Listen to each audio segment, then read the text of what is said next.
Welcome to this episode of Kyber Clips. I'm Mike Jafrida, President of Kyber Security, joined by Bob Thomas, CISO, CIO, and everything Kyber extraordinaire. Thanks again for having me, Mike. Must have been okay. You invited me back. Yes, well, you're my star witness. So today we're going to demystify some of the acronyms around CMMC, the Cybersecurity Maturity Model Certification, which is the first acronym that I have enough trouble with every time. So, Bob, I'm going to hammer you with them, and you can tell me what they mean and what they represent within the model. How does that sound? You ready? Sounds taxing, but I'm ready. I'm going to play Alex Trebek. Ready? What is? Let's start with talking about the types of data that we're going to be protecting. Let's start with FCI. Yeah, so FCI is probably the basic acronym that everybody should know. It's Federal Contract Information. Anybody that is dealing with being awarded a contract and awarded the work that needs to be done for the Department of Defense, anything in the defense industrial base, so there's probably another one, DIB, I forgot about that one, but yes, anybody in that realm will be interacting with the government or the prime contractors, and they'll be receiving a federal contract, and on that there will be what's referred to as FCI, Federal Contract Information, which requires A level, the lowest level of certification in that CMMC world. And moving up the food chain from FCI, we've got the dirty word CUI. Yes, sir. That if you have that, you know you really got to do some CMMC work, right? Yeah, controlled unclassified information requires a whole lot more work, a whole lot more controls in order to protect that data, which is what the government fears the most, is that people aren't truly controlling and serious about securing that information. Want to make sure it doesn't fall into the wrong hands, and because it involves potentially missile plans, encryption techniques, all the way down to just making a screw that goes into an engine that gets used in a Black Hawk helicopter, for instance, made here. Those items are necessary to be protected, and because they have to be protected and are secured in such a way, it needs a higher level of CMMC certification, level 2, even level 3. When it comes out. When it exists, yes. Gotcha. So now once we know we have FCI or CUI and we're going through the process, there's a whole bunch of documentation and things that need to be created. Let's start by talking about the SPRS. Okay, so that's Supplier Performance Risk System, and this was created back in the 800-171 DFARS days, and so it was all about not necessarily cybersecurity. That's one of the 6 tenets of it. The government or any of the contractors that are doing business with subcontractors or downstream providers want to be comfortable that not only are you protecting the information that you're being handed by these prime contractors and upstream contractors, but that you're going to be actually able to provide them with the parts that they desire and need to make something. You're a component manufacturer. Okay, I order 1,000 from you. Are you going to be able to deliver? Are you going to deliver on time?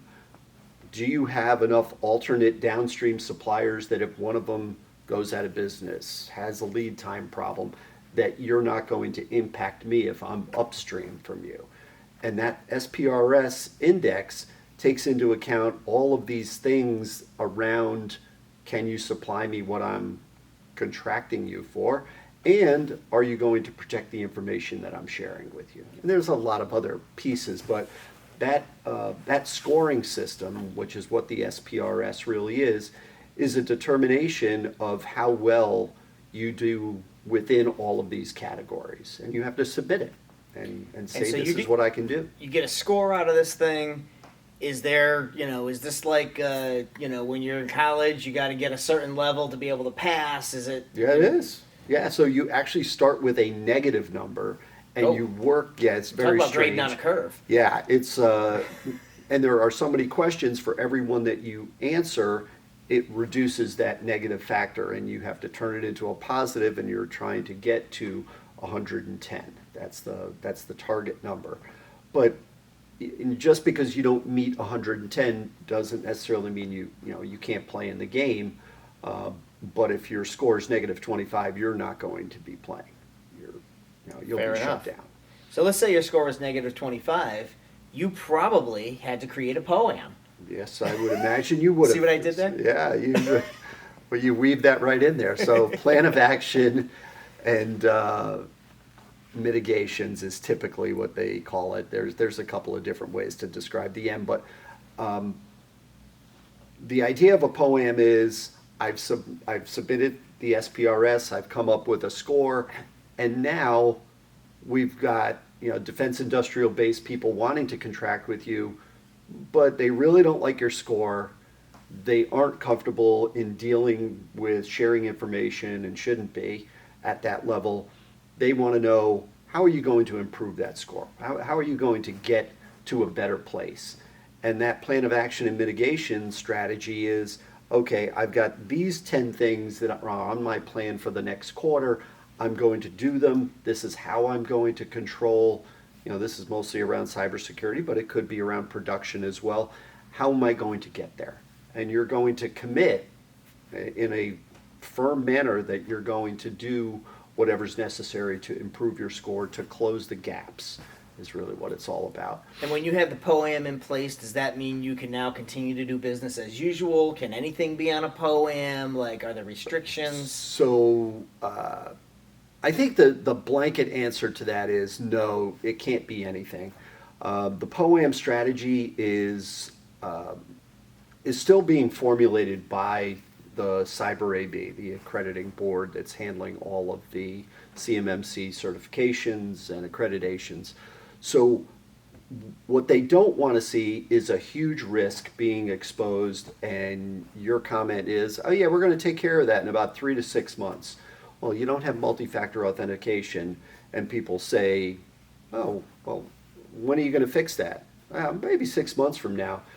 That's probably a shutdown item when it comes to the CMMC guidelines. I say probably because it hasn't been written and it hasn't been certified yet. And we're going to talk about dates and how dates have fluctuated and moved around, but you can't just say, yeah, I'm going to fix everything in the future and just give me the contract now. It's not enough comfort for the people that are involved. Not everything can be excused by a plan. All right. Yeah. So now, what's the SSP all about? Talk to me. Okay, so a system security plan is really where people ought to start.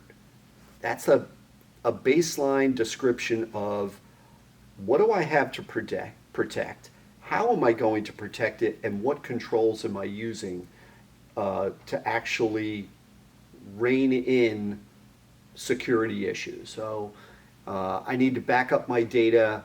I need to be able to be up and running if there's a failure within X amount of hours or X amount of days. And here's the method that I use in order to protect that information and back it up and offsite it and encrypt it, and I'm able to recover instantly or within 4 hours. The system security plan actually, in real words, not necessarily acronyms in this case, will explain exactly what you have to protect and how you're doing it, what the method is that you're using. So that's really the meat behind all of this other preparation that goes in. It really is. This is where the rubber meets the road. Yeah, it definitely dictates exactly how you're doing something, not just theorizing about it. I'm using this tool, and this tool is updated every single day, so I don't have to worry, and this is how it gets monitored. So it talks about every facet of protecting the information and the security behind it.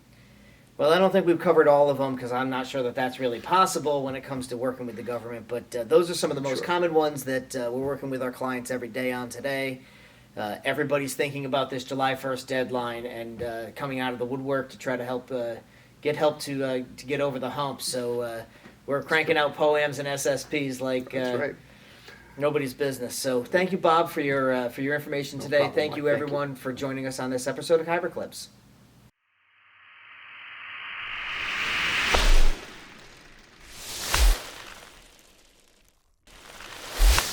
Hi, thanks for joining us today on Kyber Clips. I hope you enjoyed the information. If you liked what you saw, please subscribe to our channel. You can comment below, or you can always reach out to us at sales@kybersecure.com. Hope you have a great day.